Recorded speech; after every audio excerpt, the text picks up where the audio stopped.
Décideurs engagés, l'émission TV de l'Hémicycle qui révèle les décideurs et nous permet de comprendre ce qui, chaque jour, leur donne envie de se battre et de réussir. Bienvenue dans On se dit tout, l'émission des décideurs engagés sur l'Hémicycle TV. Et j'ai le plaisir de recevoir aujourd'hui Philippe Gruat. Bonjour. Bonjour. Bonjour Philippe Gruat, vous êtes président de l'AIMCC, l'Association française des industries des produits de construction. Vous allez nous dire en quoi ça consiste plus précisément, mais on va d'abord parler de vous, c'est le principe de l'émission. On a envie de savoir qui est derrière le président de l'AIMCC, quel a été votre parcours, qu'est-ce qui vous a construit, qu'est-ce qui vous porte dans la vie? Écoutez, je suis un acteur de la construction, un acteur engagé, donc depuis le début de mes études, il y a quelques années maintenant. Je suis ingénieur des travaux de la construction, diplômé de l'ESTP, et j'ai complété cette formation par une formation management à l'ESSEC, donc une formation management et de commercial et marketing. Dans cette école, j'ai fait une option finance, et en fait, dans ma vie professionnelle, je n'ai fait que du marketing, du commercial et de l'industrie. Donc, assez curieusement, ma formation m'a amené dans la construction, et plus précisément, essentiellement dans les matériaux de construction. Voilà, c'était par choix, non? C'était vraiment des opportunités? Ah, la construction, oui, tout à fait. La construction, oui, c'est du choix, c'est votre choix personnel. Oui, tout à fait. Ah, oui, c'était le bâtiment LTP. Intéressé par le secteur, qui est très concret, très en phase avec les enjeux de la société. Et puis ce métier d'ingénieur me passionnait, et c'était tout à fait ce que je souhaitais faire à l'époque. Oui, et donc j'y suis resté quelques années. Et en pleine évolution, voilà. Évidemment, on va en parler. Exactement. L'AIMCC fédère tous les produits de la construction et considère d'ailleurs que tous les matériaux ont leur place dans la construction aujourd'hui. Expliquez-nous. Voilà, donc effectivement, c'est une association qui regroupe une quarantaine de fédérations de tout secteur d'activité de la construction. Et donc, ça va de la peinture aux postes d'enrobés pour les routes, des fenêtres au béton, de la construction bois aux matériaux de terre cuite. Et donc, rassemble vraiment tous les produits qui constituent à la fois le bâtiment, mais aussi la partie travaux publics. Donc, ça regroupe à peu près 7000 établissements en France, un peu plus de 60 milliards d'euros de chiffre d'affaires et presque 500 000 personnes. Collaborateurs, c'est énorme.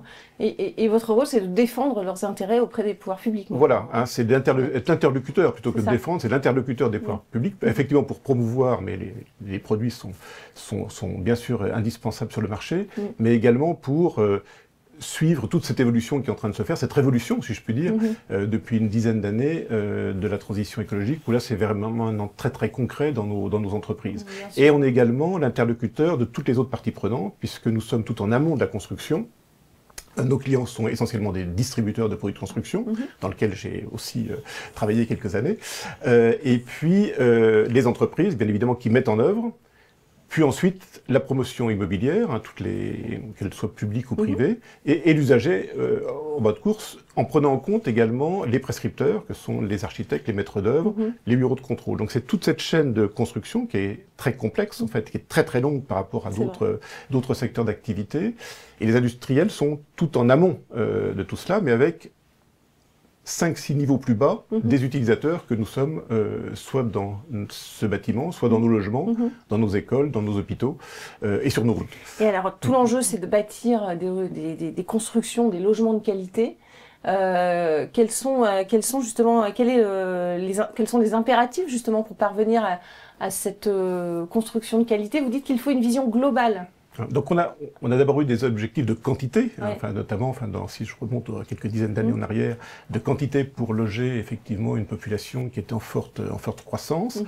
Et puis depuis maintenant une trentaine d'années, on a d'autres objectifs compte tenu d'abord des premiers chocs pétroliers et puis maintenant effectivement du réchauffement climatique. Bien sûr. Donc effectivement ça transforme complètement, alors pas seulement le logement, mais en fait toute la construction, tout l'acte de construire. Et donc c'est une véritable révolution qui s'est engagée depuis, alors peut dire quelques dizaines d'années, mais qui depuis une dizaine d'années change complètement les rapports entre les acteurs et notamment donc avec le législateur. Auquel je m'adresserai tout à l'heure. Il y a des contraintes, il y a des règles, vous allez nous dire ce que vous en pensez, mais pour bâtir des logements de qualité, il faut des bons produits de qualité. Est-ce qu'il faut aussi des produits locaux pour le bâtiment, comment ça se passe? Alors nos produits sont essentiellement pondéreux, donc souvent de fabrication française, voire locale, voire très très locale. Je dirais le prix par exemple du caillou double tous les 10 km, donc il faut savoir qu'il est assez peu cher, mais double assez rapidement. Des produits comme le béton prêt à l'emploi, c'est une trentaine de kilomètres d'accès, etc. Donc, et les produits, donc tout ce qui est produits de gros œuvres, comme on dit, sont assez peu transportables. Donc effectivement, il y a un intérêt à les fabriquer localement. Les produits un peu plus manufacturés restent très souvent fabriqués en France et consommés en France, pour la plupart. Donc on est dans un secteur qui est essentiellement d'industrie française. Alors, on est en pleine question de réindustrialisation. Est-ce que ça a été le cas aussi pour votre secteur? Nous, nos enjeux, c'est plutôt la réponse à la décarbonation. Oui, c'est ça. C'est-à-dire qu'il faut transformer nos usines, je dirais créer de nouveaux produits, innover, mais la réindustrialisation, non. C'est plutôt la nouvelle industrialisation. Oui, c'est l'adaptation à l'industrie. Voilà, tout à fait. Et du coup, est-ce que les savoir-faire suivent en matière de main-d'œuvre suffisante, qualifiée pour ce secteur ou pas? Alors, en termes de main-d'œuvre, c'est une industrie cyclique, donc on a des hauts et des bas en matière de main-d'œuvre. On arrive je dirais, difficilement à les satisfaire en période de pic d'activité, de haut de cycle.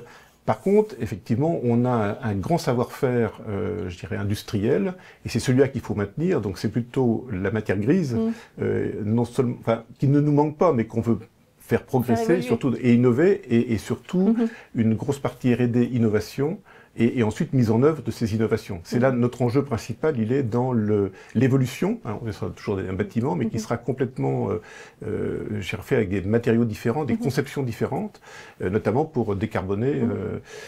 Alors aujourd'hui, on a un double enjeu, c'est de décarboner les produits qu'on appelle géosourcés, qui émettent effectivement du CO2, donc cela il faut les décarboner, et puis c'est aussi favoriser les produits biosourcés. Donc on a les deux enjeux, je dirais, pour avoir une bonne mixité des matériaux, des bâtiments, des ouvrages qui durent aussi dans le temps. Qui durent dans le temps, Ça, qui soient de qualité et qui soient décarbonés au niveau des produits.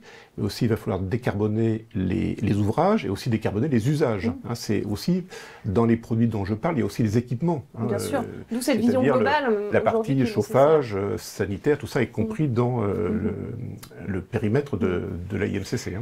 Et ce secteur des matériaux, j'imagine, subit aussi la crise de l'immobilier actuelle. Oui, alors, comme beaucoup d'autres, oui, effectivement, ça c'est le cas aujourd'hui. Beaucoup moins dans les travaux publics en ce moment, mais ça c'est très conjoncturel, pour l'espérer, même si c'est une des plus graves crises qu'on ait à subir en ce moment, c'est par rapport à beaucoup d'autres, mais on a connu d'autres crises tout à fait significatives, et on sait en général les surmonter. Oui.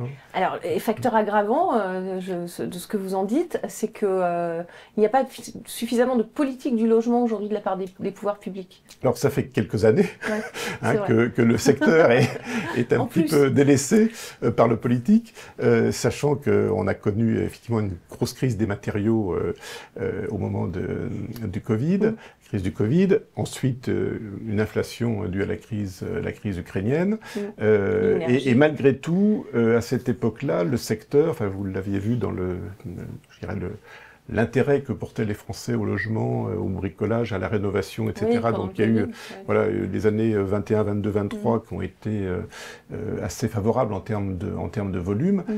Malgré une politique qui, elle, était assez défavorable, même très défavorable au logement. Alors le logement n'est qu'une partie de notre... mais aujourd'hui, on voit bien que les politiques de rénovation du bâti, qui est extrêmement, vraiment pour aller vers une décarbonation de notre pays, est essentiel, et là on voit bien que les errements de MaPrimeRénov', que vous devez suivre, que l'on suive, alors ça diminue, ça revient, là en ce moment c'est une actualité quasiment quotidienne, un jour c'est avec 500 millions, on enlève 500 millions, on les remet, on les enlève, ce que l'on demande, nous, c'est... Sans compter la complexité de pouvoir y accéder. Absolument. C'est ce qui nous ce qui nous importe, c'est la visibilité et de la stabilité. Mais je crois qu'on n'est pas les seuls à le demander. Et le traitement des dossiers aussi. Et à la limite, qu'importe le niveau, dès lors qu'il est stable. Donc il n'y a rien de pire que l'incertitude qui fait qu'effectivement, les personnes qui ont des projets, du coup, qu'elles en aient les moyens, que les aides soient importantes ou pas importantes, du coup, personne ne fait rien. C'est ça qui va... C'est ça. Et c'est là où le politique arrive à dire, tout compte fait, vu les hésitations, vu que le budget n'est pas voté, peut-être que ça ne sera pas le montant qu'on avait annoncé. Donc on en arrive à... au passage sur les aides. Mais ça, c'est assez conjoncturel. Par contre, effectivement, ce que l'on souhaite, c'est une vraie politique du logement, de la rénovation du bâti, il y a la construction neuve, bien évidemment, qui est très touchée actuellement, mais également de la rénovation du bâti, et puis une politique également d'aménagement du territoire en matière de construction routière, autoroutière et ferrée, qui soit aussi assez stable, qui n'y ait pas des allées et venues sur les grands projets. Je pense au nucléaire notamment, parce que là aussi, pour nous, c'est extrêmement important. Alors c'est important à deux titres d'ailleurs. C'est important au titre des chantiers que l'on prépare, des compétences que l'on prépare, des matériaux que l'on met en route. Et toute tergiversation est dramatique pour nos industries, sinon on est tout en amont. Et puis également, on a besoin du nucléaire, parce que pour se décarboner, on aura besoin d'électricité. Donc là, on a un double enjeu nous, sur le nucléaire, c'est-à-dire qu'on aura fortement besoin de l'électricité, donc on en a besoin en quantité, à un prix aussi que l'on ne connaît pas forcément, et là on a un double enjeu, nous, de bien maintenir cette politique du nucléaire telle qu'elle a été annoncée il y a quelques mois et telle qu'on peut penser aujourd'hui qu'il y a quelques incertitudes qui se font jour. Oui, c'est le parent pauvre. En général, on rogne sur la transition écologique. Est-ce que les objectifs seront tenus? On verra. En tout cas, il y a aussi un autre problème, c'est la simplification des normes qui pèse aussi beaucoup. Absolument. Alors c'était l'origine de l'IMCC d'ailleurs. Si tous ces industriels se sont réunis, c'est justement pour et puis pour se coordonner aussi sur les normes, puisque sur le bois, le béton, l'acier, etc. Donc il fallait bien qu'il y ait des normes qui soient validées par l'ensemble des produits à la base. Et donc aujourd'hui, cet aspect normalisation qui est aussi un enjeu européen, puisque là aussi on passe de la France à l'Europe. Donc il nous faut être très très présent en termes d'industriels français pour non pas défendre, mais être partie prenante des normes européennes et notamment du règlement pour la construction européen qui va voir le jour progressivement dans les 15 années qui viennent. Je vais peut-être vous faire réagir sur une des propositions du Premier ministre, François Bayrou, qui pour relancer un petit peu pour faire face à cette crise du logement, a demandé de relancer les investissements locatifs et faciliter par exemple l'accession à la propriété. Vous pensez que c'est une bonne piste aussi pour... Tout à fait, parce qu'aujourd'hui, être propriétaire bailleur privé, aucun avantage, aucun droit, aucun avantage, alors que c'est effectivement, traditionnellement, un moteur de notre activité et qui résout là aussi des problèmes sociétaux importants. Bien sûr. Mais aujourd'hui, si il n'y a pas de propriétaire bailleur privé, alors bien sûr le public doit être aussi très, très fortement soutenu et actif, mais le propriétaire bailleur privé aujourd'hui n'a ni droit ni avantage. Donc il n'a aucun intérêt, ni rentabilité même de son investissement. Donc c'est un vrai problème. C'est une bonne piste.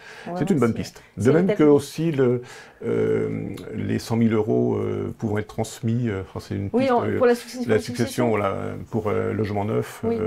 Donc ça aussi, ça va dans le bon sens. Et également, parmi les mesures préconisées, les logements étudiants. Tout à fait. Voilà, 15 000 Alors il y a tellement d'autres mesures qui pourraient être prises, sachant que dans tous ces investissements-là, il y a un effet multiplicateur de l'investissement. On dit toujours qu'un euro dépensé dans le BTP en rapporte 2 ou 3 par la suite, Et ça a été, ne serait-ce qu'en TVA, ça a été relativement ignoré par nos politiques depuis quelques années. Voilà.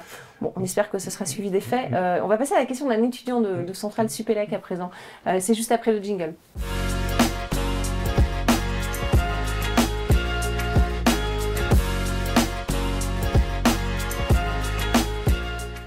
La question d'un étudiant de Centrale Supélec pour vous, Philippe Gruat, c'est celle-ci. Comment mieux valoriser les métiers d'ingénieur pour les rendre plus attractifs pour les jeunes? Alors, je suis particulièrement concerné. D'abord, une formation d'ingénieur, et puis je préside également une école d'ingénieur du BTP, qui s'appelle Builders École d'ingénieurs, qui se veut l'expert engagé, qui contribue, au travers de ses actions, au développement de l'activité BTP et d'acteurs engagés. Donc en fait, je pense qu'il nous faut aujourd'hui véritablement avoir une formation dès le plus jeune âge aux mathématiques, aux sciences, aux techniques. Et il faut revenir ou continuer comme certains pays asiatiques le développent, donner un sens, je dirais, à tout ce qui est sciences, techniques et autres, pour avoir l'esprit critique par la suite. Et ça peut commencer dès le début. Je prends simplement un exemple qui m'est venu tout à l'heure. Si on parle du Vendée Globe à des enfants, par exemple en CP, on peut leur faire dire un tas de choses sur la résistance des matériaux, sur le vent, sur les courants, sur les classements. On peut avoir, au travers d'un simple exemple comme ça, qui peut les motiver un peu plus que des simples cours, il faut du concret. Et donc à quoi ça sert et à quoi sert la science et la technique. Par la suite, indéniablement dès le collège et le lycée, continuer à développer l'enseignement des mathématiques, de la physique, de la chimie, un peu traditionnel, mais en donner un peu plus peut-être de fun. Et peut-être aussi en revenant aussi à une sorte de sélection par le goût de la mathématique et des sciences pour arriver à un niveau de choix des écoles d'ingénieurs où effectivement on puisse avoir du sens. Mais en fait, véritablement, l'objet c'est constituer à faire de la construction française un vecteur de développement du sociétal, de l'environnemental, de l'économique. C'est véritablement ce qu'il faut développer pour avoir des adolescents qui choisissent ce métier-là avec un certain sens de changement, je dirais, de la société et d'évolution, et de contribuer à l'amélioration par la construction durable. Et c'est le sens que l'on donne à notre école d'ingénieurs, et c'est comme ça qu'on est arrivé, d'ailleurs, assez bien dans les classements en termes de développement durable, avec le classement développement durable et responsabilité sociétale, un label qui est obtenu au jour le jour et qui demande une performance aussi à l'intérieur de l'école tous les jours dans cette matière. Question de Verian à présent, cabinet d'études et de conseils dédié aux enjeux publics et d'opinion, c'est juste après le jingle.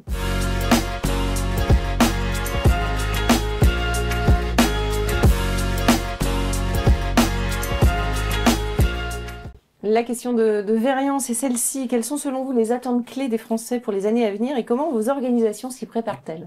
Alors, je ne suis pas sociologue pour faire les analyses, ni un politique pour trouver pour donner les solutions. Par contre, ce que je sais, c'est que une des préoccupations premières des Français, c'est leur cadre de vie. Alors, bien sûr, c'est le logement, mais c'est aussi l'école, le travail, la santé, tout et puis les moyens de communication entre ces différents lieux. Et là, c'est leur attente première, bien sûr, le logement en premier. Et c'est véritablement leur préoccupation première. Et c'est là où il nous faut apporter des solutions de confort, aussi en termes de coût, le pouvoir d'achat. Le pouvoir d'achat, qui puisse accessible en termes de logement, en termes de cadre de vie, de qualité, et c'est là où il faut leur donner les moyens de le faire, mais aussi les autorisations, parce que là on est aujourd'hui sur des normes qui sont très contraignantes, sur des coûts qui sont élevés. Il faut libérer un petit peu cette activité-là pour pouvoir arriver à une satisfaction de nos concitoyens en termes véritablement de cadre de vie. Et encore une fois, pas seulement le logement, mais aussi les transports et tout l'urbanisme. Il y a quand même avec une certaine continuité dans les politiques telles qu'elles peuvent être mises en place. Parce que là, c'est vrai que les errements législatifs nous amènent parfois à des... Il faut voir aussi, il faut avoir une vision à long terme des choses, donc et les mettre en adéquation. Merci beaucoup, Philippe Gruat. C'est à vous maintenant de poser des questions, puisque c'est l'heure de la question de l'hémicycle. C'est tout de suite après le jingle.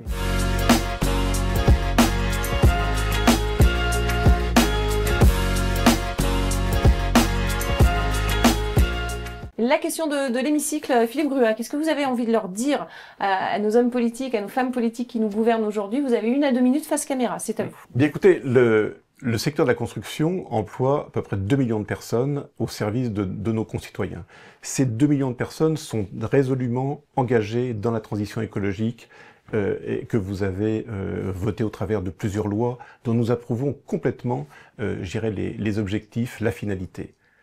Il n'empêche que l'application est très difficile. Souvent, les décrets, les règles sont à la fois irréalistes, irréalisables, voire contradictoires. Ce que nous souhaitons, Et ce que nous demandons, c'est ce que vous faites pour les retraites, c'est un conclave. C'est-à-dire nous réunir, comme ça a été fait au moment du Grenelle de l'environnement, tous les acteurs de la construction, industriels, distributeurs, entreprises, promoteurs, maîtres d'œuvre, et que nous avons les solutions, nous pouvons les trouver.